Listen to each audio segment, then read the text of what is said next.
Assalamu alaikum wa rahmatullahi wa barakatuhu. Twongeye gushimira Uwiteka Allah subhanahu wa ta'ala amahoro n'imigisha byuzuye n'isakare kwa sozereje intumwa n'abahanuzi Mustafa Muhammad sallallahu alaihi wasallam n'izindi ntumwa. Uyu mwanya rero ngiye kubaha ikiganiro cy'iminota mikeya utaza kurambirwa ku kiganiro umusangirangendo bitaga Hamuza. Uyu Hamuza yari umuntu wakundaga intumwa Muhammad sallallahu alaihi wasallam, akunda n'Ubuislamu, akunda n'idini yiwe. Igihe kimwe rero Hamuza yaje guha Uwiteka Allah subhanahu wa ta'ala bati nzakora igisibo cy'iminsi 3, ariko icyo gisabo cy'iminsi 3 nzagikora ariko mfite umudamu, ariko mfite umugore. Igihe kimwe rero Hamuza yaje gushaka umugore, amaze gushaka umugore baragenda barabana iminsi 3 ishize Hamuza atarabana n'umugore we.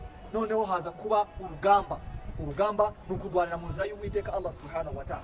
Noneho ariko uyu munsi cyo nakubwira muvandimwe, urugamba dufite nk'Abayisilamu ni urugamba rwa nafsi, ni urugamba rw'imitima, ni urugamba rw'ibyaha abantu bakora, nibwo urugamba dufite.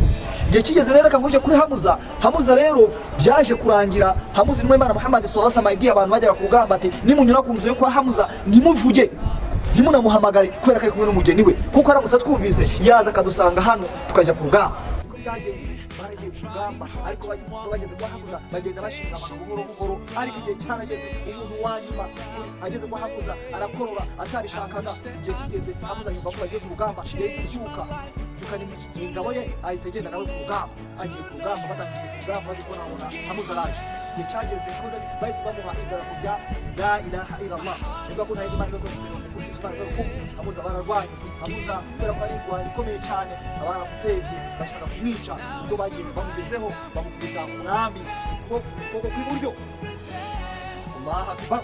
Bamukubita umwami ukuboko kw'iburyo kwari gufite la ilaha illallah, kwari gufite rya darapo ararihindura bayishasha mu kuboko kw'iburyo kw'ibumoso, akomeza kurwana la ilaha illallah. Nabo barahagira barahatema idarapo yitura hasi, ariko Hamuza akomeza kuvuga la ilaha illallah, arifatisha amaguru ye yombi, barongera baraza bamaze kuza la ilaha illallah gufata yagara kwifatisha amaguru ye yombi, y'amaguru ye barakata. Igihe kigeze rero urugamba ariko mu Rwanda mu Islam bitahiye yese yegera Hamuza, amaze kwegera Hamuza amusatura mu mutima mo kabiri, hinda atangira kurya umutima wa Hamuza, amusatura agatuza akura mu mutima arawurya.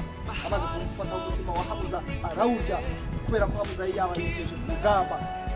Byageze aho hindu ingabo za Rasul sallallahu alaihi wasallam zaragiye ziramwegera, zigiye gufata hindu zigiye kumwica. Hindu ikavuga ati ndahamya ko nta yindi mana bari gusenga mu kurusije Imana imwe rukumbi, kanahamya ko nawe Muhammad uri Imana.